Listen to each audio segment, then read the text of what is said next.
These types of livestock can only be found in the northern part of Namibia and can be a profitable venture for a farmer. Strong and healthy as they may appear, these animals have no monetary value compared to livestock in the southern part of the veterinary cordon fence. But the status quo needs to change by finding or establishing a lucrative market for them so that they can reap maximum benefits. All what we need to do is to add value to the products in the NCA. By developing a meat processing plant in the northern of the communal area through commodity-based trading, we are able to actually process the meat from the NCA and be able to provide it to the rest of the country, the rest of SADC and the rest of the world. Policies in place allow that.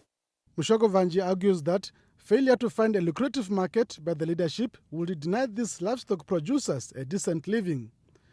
The union leader therefore calls on government to use the new Procurement Act of 2015 and source meat and meat products from these farmers for distribution to schools, hospitals and the uniformed services throughout the country.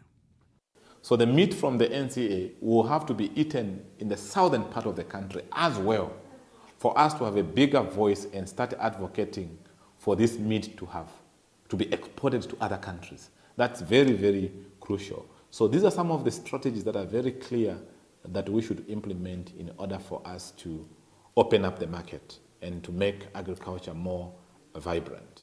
Mushoko also calls on the Directorate of Veterinary Services to fast-track its impact assessment studies on the actual health status of livestock in the northern communal areas.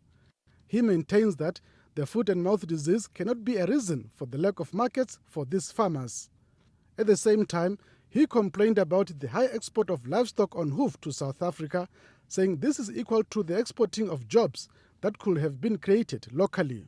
So the news of saying that Namibia exports more than 70% of its livestock on hoof outside the country is actually incongruent to the policy intentions of the country. So there's a need for us to set up and put up mechanisms in place so that this doesn't happen. Early this year, the European Union delegation in Namibia donated about $3 million for the formalization of livestock markets in the NCA.